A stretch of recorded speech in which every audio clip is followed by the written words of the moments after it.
So welcome back, everybody.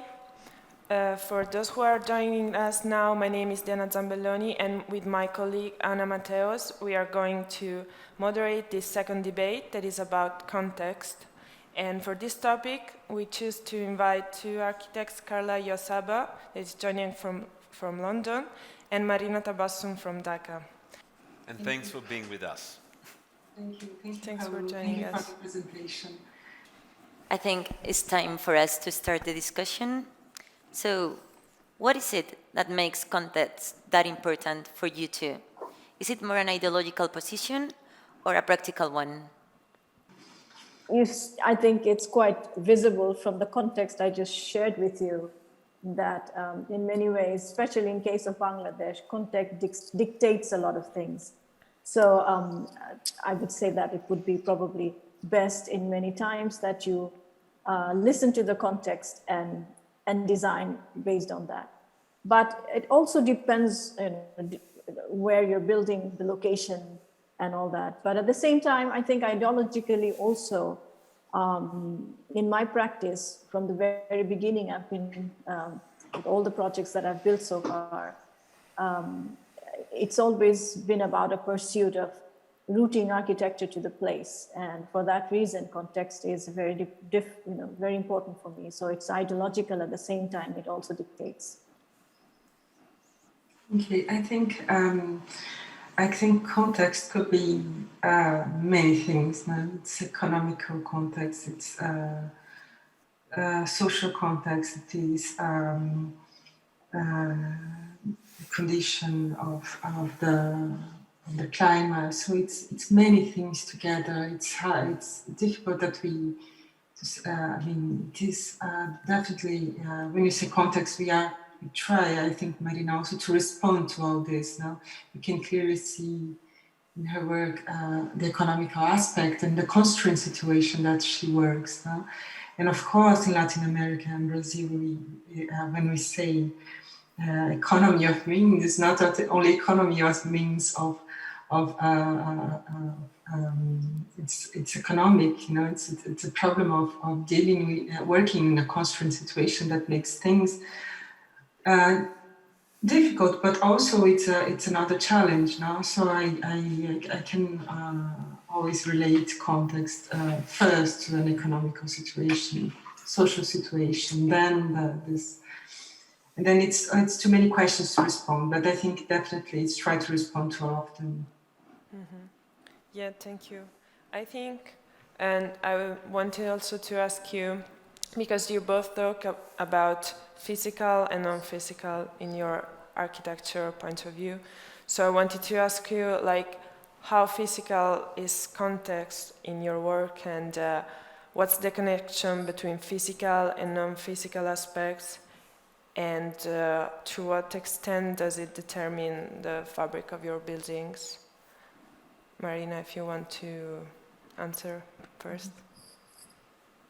Well, I think context is quite physical. As I try to celebrate, the positivity of the context, I definitely celebrate that. And there are certain things that are not as are kind of negative or not positive enough, then we try to negate that. So, depends on the site you're working. When you talk about context, and since it is so important and vibrantly present as a kind of an exploration and also as an answer in most of my works, it also depends on where I'm building. And so based on that, it's a kind of an answer to that very aspect. So yeah, there is a physicality about it, obviously, but at the same time, there is no recipe that one fits all. So it kind of varies. Yes, I think the same. It varies, definitely it varies for each situation. For example, the stone wall, the material stone was easier to buy. The scaffolding structure was there. So it's really observing what you can do wherever you are and what makes sense to do. Also physically is the weather, no? It's the climate. So obviously all these projects that I'm showing is possible, most of them in Brazil, because of the climate, because how open this is, how important it is to open the window to feel the rain. So I think it's physical is that, all this. No? And then the material response, if the question is about the material that we are using in each situation, it's also very clear that is this wall under construction that is made of brick. I think it was needed a protection of a thermal condition there of the sun, and this facade should be a filter. So it's a direct response to a situation. Yes, it's physical in all the senses. Okay, thank you. And connected a bit to this question, and do you think that building have like intangible qualities as well? And what of these qualities you used to like use in your projects? Or what are the qualities that are important for you, the intangible ones, when you are doing a project? No, it's to make sure that these decisions make sense. No? So to use this material because it's thermal in this situation, in the other situation wouldn't be the situation of the stone, is to retain the heart, the stone, because it's a colder place. So it's very sensitive reaction to each situation, and yes. Because Carla, you kind of like create like a sort of experience with your buildings and with your also like, for example, with the Vatican Chapel or with the Humanidade Pavilion as well, I feel. I'm not sure if I totally understand the question, but it is a relation with this environment. You know? For example, except the house, all the projects rain inside, so it's open air, and it's a total relation and communion with nature. And even when it's covered, I think the most fantastic thing in Rio, for example, is the tropical rains that are fantastic. And the houses in Brazil, you have to run to close the windows and not feel this smell of the rain, you know, of the nature. So I think it's very, you have to be very sensitive and differently in each situation. Well, perhaps if I can interject, Carla, I think in the work of both of you, material construction plays a major role. I mean, the type of materials that you use, the type of tectonic configurations that you try to achieve, have a lot of stock in themselves. Now, what is the relationship between the materials, assemblies that you put together, and the intangible qualities of the spaces that you create? So if one looks, for instance, at the chapel in Venice, you are the only one out of 10 architects, Carla, who decided not to build on the site, but just depose something on the site. At the same time, you're the only one that used stainless steel in that construction. So why not build, and why using steel? Mm-hmm. Well, the stainless steel was the material because I think the site was too beautiful, and I think this object should be emerged in this nature. And I think the stainless steel was the material that could reflect, and I thought that the stainless material would reflect so much that we wouldn't see the chapel, but yet we would see only the shadow of the chapel, but it didn't happen. There is a really material presence of the stainless steel. You feel it is reflected, but it's there. But sometimes you can, when you try to photograph, it is you can capture or cannot capture, depends on the moment and on the light. And I think this is the intention to in a metaphor of life also to exist and to not exist. This is a chapel. This is about existence and non-existence. So, Okay. so it was, Yeah, and I'm sorry, if I can actually follow up on Marina's work, with the, so we actually go exactly to the other side of the spectrum, because if I understand correctly, if it's not an urban legend, the mosque in Dhaka was actually built almost brick after brick, and the brick were actually built to the mosque by the local residents, other than the original concrete structure. So that, I'm assuming, will actually give a completely different connotation to the material essence of that building. Am I off the line or right? No, no, you're right. Well, the intangible quality of that space, as you know, I think Carla's project is absolutely spiritual, but at the same time, it is basically enveloped by the nature or the setting and the context that it sits in. In my case, the mosque, the surrounding was not something to celebrate, so I created an envelope. And within that envelope, I placed my chapel or my mosque.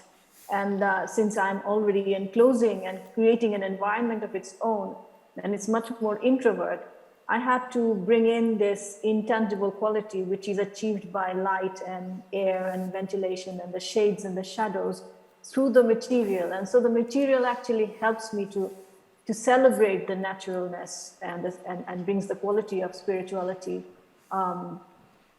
through the material. So yeah, I think that intangible quality is always achieved through the connection that you create with the natural world, and the material is only a secondary or creates the language or helps. It's kind of an enabler in a way.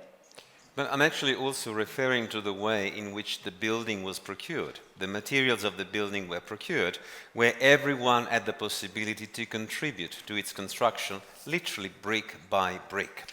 So would that Absolutely. be something that in your mind would actually contribute to the construction of a different type of intangible, or very tangible in fact, construct, where the building becomes, by the very fact that it's been built with everyone's contribution, a communal building? Absolutely, yes. That was, in a way, also the reason why we were open to taking anything that people were bringing in terms of bricks or even other materials also, because it creates a sense of ownership. And in a building like a mosque, which is going to be there for a longer period of time, and once the architect is out of that project, it becomes, it belongs to the community or to the people. And public projects such as these need to be owned. A kind of sense of ownership needs to be there in a way for the health of the building, because it needs to be taken care of. And if it's only possible when you actually own a building as yours. That's when the sense of ownership is so important that for the health of a building and its running and its maintenance. Thank you. And I think there are some questions from the public, so I will read them. One of them is, how important is for you to transfer knowledge from architects to the community?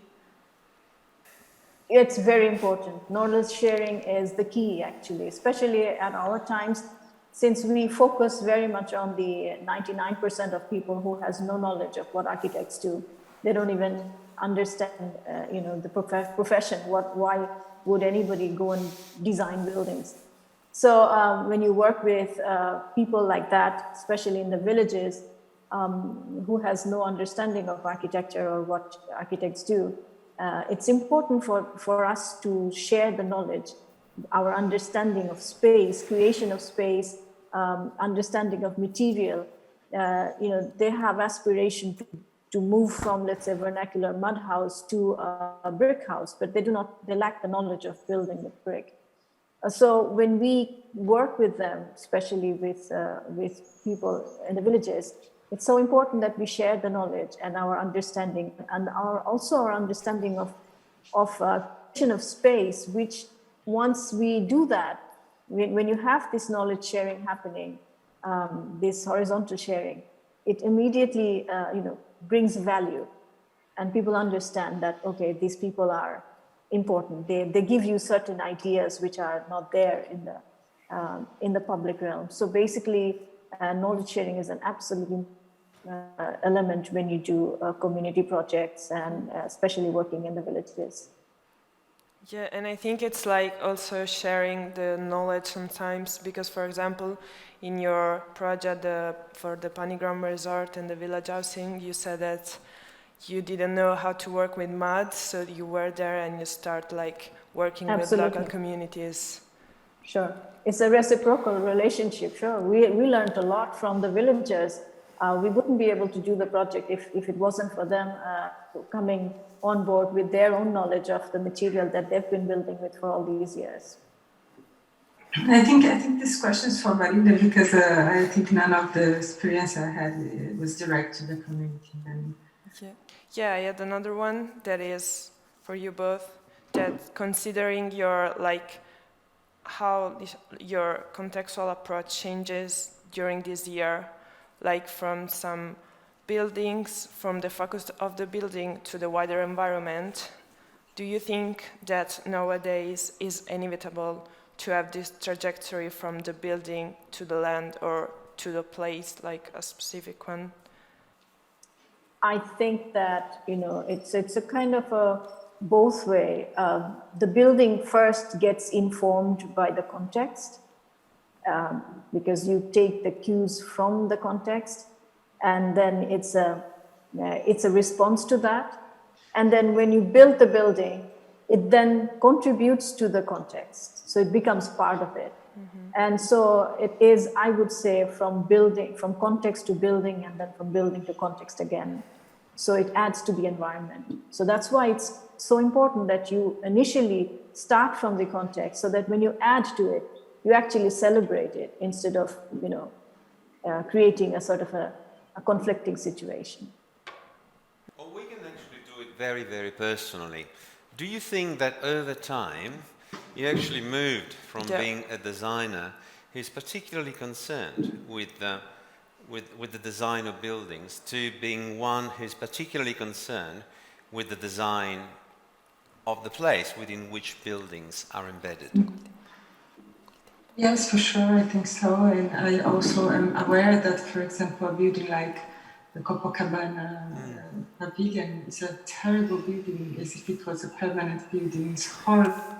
It affects the landscape, but as a temporary building, I think it's fascinating in a way, because it's in a way it's part of this urban connection there between Panama. It's open for the public. It's part of this path of the city. So I think it's interesting to see that and think that as a permanent building, that because someone posed this question at that time, and I thought, no, please should not consider this option, because this is horrible. Including it's terribly badly made. So it is. So it's curious to think that a design could be for something temporary and different if it was permanent. I would say. So in a sense, we should take the first image that you presented by Peter Brooks literally as a representation of your personal trajectory into architecture. Yeah. Seeing as everything almost as temporary. The chapel was supposed to be temporary. I'm really happy it's not anymore, to stay there. But anyway, it was thought to be temporary. Okay, thank you very much. I have a last question for Marina that comes from the public. And he said, how are those houses funded? I think it refers to the prototype that you showed. Right. Yeah, so these houses up till now are funded by my office. When we did the Sharjah Architecture Triennial, we saw that we built these 3 houses. So Sharjah Architecture Triennial actually bought the 3 houses from us for the archival keeping, and we got some money out of that. So we used that money to kind of go forward with the research. So up till now, we've been funding it ourselves, but at the same time, we've been able to get some funds from elsewhere, like family, friends, whoever knows about the project and are really interested in funding it. So they're giving it. But since we now have a projection of building 100 houses, for which we are looking for funding, so we've been pitching fund from different sources. So if anybody knows of any funding, we'll be happy to pitch. Thank you. Okay, thank you very much for your explanation. Do some of you have some more questions? Well, I mean, given that I'm presented with an image of the Panigram Resort in southern Bangladesh, and I know other images of the villages around it, what is the parallel that you've been trying to put in place between something which is a luxury hospitality structure and in fact the built environment all around it? Is there an attempt to blend them, or to exploit one in favor of the other? I think it's both. Well, one is, there is this among the villagers, there is this lack of pride of living in a mud house. They don't think it's a poor man's hut, let's say. And that has happened because of the way we architects have over the years treated architecture, especially vernacular. It's our tangible, intangible relationship to the nature and to earth. But with the standardization of material and construction, we have actually turned them into poor man's hut, and there is no value to it. People don't see it as something to be proud of. So when we went to the site and we started the project, obviously people were talking about that how poor they are. They live in a mud house, whereas they thought that we'll be building something like a brick building, maybe 10-story high. And when we started inquiring about mud and the material, that's when we saw that this entire the pride of a place and pride of material is completely lost. So that's the reason why we also decided that we should build these houses, which are luxury houses where people will come and stay and paying money, so that the villagers can see that it is not something that you think that it's poor man's hut. That's one. And then the other way was that when we went to the villages, and as you know, that the villagers helped us build this resort. At the same time, we were also building the community and helping the people, which we call Panigram Community Initiative, and through which we've helped to build their own environment, and where their aspirational material is brick. And whether we like it or not, they want to transition to this house of a brick house. So in many ways, we have tried to sort of mediate to give them the knowledge and how they can build something which is of a better environment. And at the same time, also projecting that you need to probably come somewhere in between brick and mud, so that we can still hold on to the tradition. But you cannot dictate people how they live. So it's an interesting situation. But we are architects. We are happy to do any way our clients want. So if it's a brick house, so be it. Thank you very much, Marina.